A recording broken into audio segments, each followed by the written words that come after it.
কুফরি বলা হয় অবিশ্বাসকে। একজন মানুষ মুসলমান, তিনি নামাজ রোজা ইবাদত বন্দেগী যতটুকু পেরেছেন করেছেন, হঠাৎ করে আল্লাহর কোনো গুরুত্বপূর্ণ নির্দেশ, আল্লাহর কোনো গুরুত্বপূর্ণ নিষেধ যেটা অকাট্যভাবে প্রমাণিত হয়েছে, এরকম কোনো কিছুকে তিনি অস্বীকার করে বসে আছেন। তিনি এটা স্বীকার করেন না, বললেন না আল্লাহর এটা আমি মানি না, নাউজুবিল্লাহ, না এটা আমার বুঝে আসে না, এটা আবার কিভাবে হতে পারে। আল্লাহ তাআলার পক্ষ থেকে নির্দেশ অকাট্যভাবে প্রমাণিত হয়েছে কোরআনের সুস্পষ্ট আয়াত দ্বারা এবং এই জাতীয় নস দ্বারা, যার মাধ্যমে এটি প্রমাণ হতে পারে। এটা জানার পরও তিনি নিজের যুক্তি, নিজের বুদ্ধি, শয়তানের বিভিন্ন ফাঁদ এবং ফিতনার মধ্যে পা দিয়ে তিনি আল্লাহর ওই কথাটার প্রতি কুফরি করলেন, অস্বীকার করলেন, বিদ্রোহ করলেন, ওইটাকে মানলেন না, ওইটা নিয়ে হাসাহাসি করলেন, তুচ্ছতাচ্ছিল্য করলেন, যেটাকে কুফরি বলা হয়। যে কুফরিটা কুফরে আকবর, যার কারণে মানুষ ইসলাম থেকে খারিজ হয়ে যায়। অনেক সময় দেখবেন অনেকে ইসলামের অনেক গুরুত্বপূর্ণ বিষয় নিয়ে, হতে পারে সেটা গুরুত্বের বিচারে ছোট কিন্তু সুস্পষ্ট, সে আর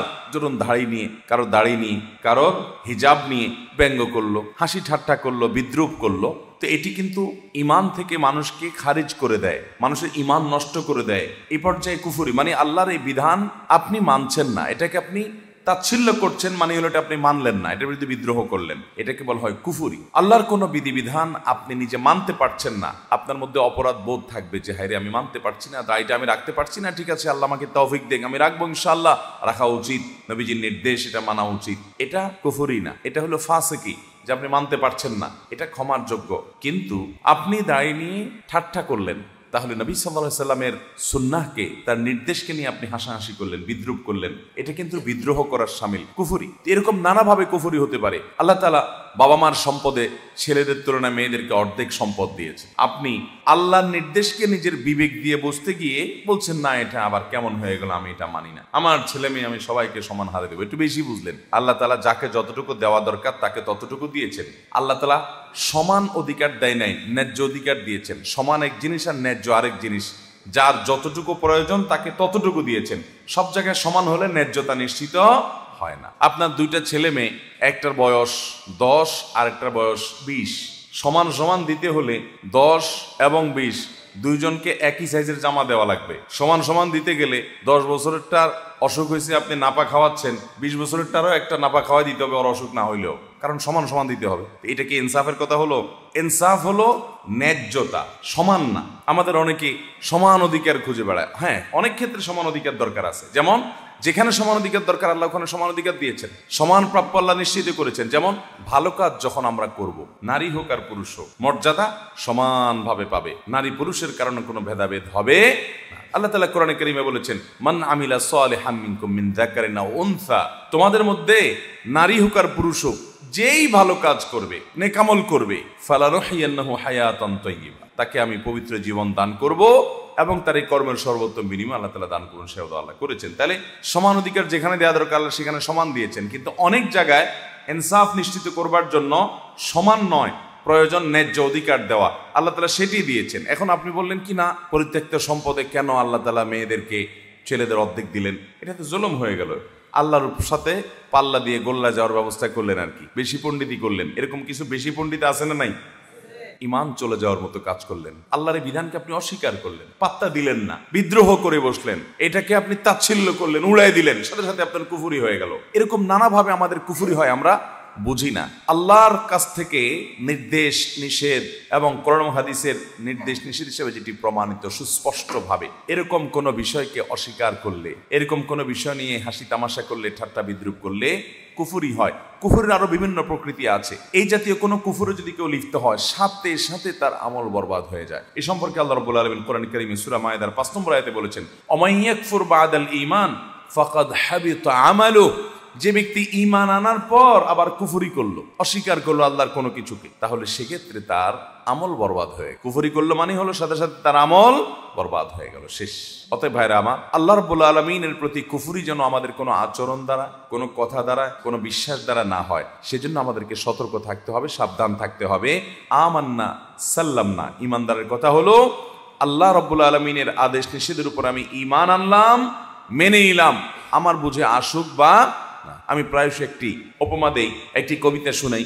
আল্লামা ইকবাল ভারত উপমহাদেশের অন্যতম ইসলামী জাগরণের মহাকবি এবং দার্শনিক, তিনি বলেছেন, জো সমঝ মে আ গই ও ফের খোদা কেউ কর হুয়া, আল্লাহর সব কিছু আপনি বুঝে ফেলেছেন, আপনার ব্রেন দিয়ে আপনি ক্যাপচার করে ফেলেছেন, তাহলে সে আল্লাহ হলো কিভাবে? আবার আপনি একটা সৃষ্টি, আল্লাহর একেবারে ক্ষুদ্রাতি ক্ষুদ্র সৃষ্টি, আল্লাহর কত বিশাল বিশাল সৃষ্টি আছে, এই চন্দ্র, এই সূর্য, এই গ্রহ নক্ষত্র, নবমণ্ডল, ভূমণ্ডল, কত বড় বড় সৃষ্টি আল্লাহর আছে।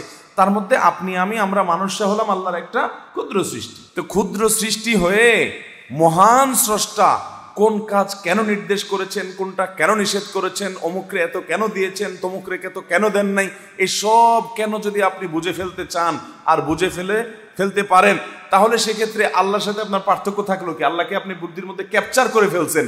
আরে আল্লাহ তো সে মহান সত্তা যিনি এত সীমাহীন, যার আল্লাহ রাব্বুল আলামিনের যে সত্তা, তার যে নির্দেশ এবং নিষেধের যে ব্যাপ্তি, সেটার যে রহস্য, সেটা এত সীমাহীন যে বান্দা হিসাবে আমরা তার সব কিছুর সকল যৌক্তিকতাকে আমাদের বিবেক বুদ্ধি দিয়ে রপ্ত করে ফেলতে পারবো, এটা কোনোদিনই সম্ভব হতে পারে? একজন মালিক আর একজন শ্রমিক, ধরেন কথার কথা আপনার একজন ড্রাইভার আছে, একজন পিয়ন আছে, আপনি একটা বড় ফ্যাক্টরির মালিক, বড় ইন্ডাস্ট্রির মালিক, কোটি কোটি টাকা আল্লাহ আপনাকে দিয়েছেন, অনেক শত শত হাজার হাজার লোকজন আপনি চালান। আপনি হয়তো আপনার কোনো পিয়নকে একটা ল্যাপটপ দিয়ে বললেন, ল্যাপটপটা খোলো, খুলে আবার বন্ধ করো, খুলে আবার বন্ধ করো। ফোনে বলে দিলেন আমার ল্যাপটপটা একটু ওপেন করো, আবার শাট ডাউন করে ফেলো। প্রায় এরকম বলেন। আপনার সে পিয়ন যদি বলে স্যার এই ল্যাপটপ ওপেন করলাম আবার শাট ডাউন করলাম, তাতে কি হবে? এটা একটা কোনো কাজ হলো? এই বেহুদা কাজটা কেন করেন স্যার? এটা যদি সে বলে তাহলে তার এই বলাটা ন্যায্য হবে না। কারণ হলো স্যারের অনেক সুবিধা অসুবিধার ব্যাপার আছে, অনেক টেকনিক্যাল বিষয় আছে, হয়তো এটাকে রিফ্রেশ করার জন্য বা ওটা অন্য কোনো টেকনিক্যাল কারণে এটা রিস্টার্ট দেওয়ার দরকার। তো কোন কারণে কি করা দরকার এই ভদ্রলোক ড্রাইভার বা পিয়ন ওনার বুঝার কথা না, যেটা মালিকের বুঝার কথা। মালিকের সব কিছু যদি এই পিয়ন এবং ড্রাইভার ভদ্রলোক বুঝে ফেলে, তাহলে এই তো মালিক হয়ে গেল, ঠিক না বেঠিক? মালিকের সবকিছুর যৌক্তিকতা, সবকিছুর রহস্য এই ভদ্রলোক কি উদ্ঘাটন করতে পারবে? পারবে না। তাহলে মানুষে কতটুকু আর পার্থক্য? সেখানে যদি এই অবস্থা হয়, তাহলে স্রষ্টার সাথে সৃষ্টির পার্থক্য কতটুকু? মোহতারাম হাজিরিন, এই জন্য আল্লাহ তাআলার কোনো আদেশ, কোনো নিষেধ, কোনো কিছু আমাদের যুক্তিতে বুদ্ধিতে কুলাক বা না কুলাক, আমরা ঈমান এনেছি, মেনে নিয়েছি। আল্লাহ তাআলার আদেশ নিষেধের মধ্যে যৌক্তিকতা, উপযোগিতা এটা অবশ্যই আছে। তিনি হাকিম, রহস্য ছাড়া, হিকমা ছাড়া, প্রজ্ঞা ছাড়া তার কোনো আদেশ নিষেধ, অনর্থক কোনো কিছু তিনি করেন না, তিনি ফালতু কোনো কথা বলেন না।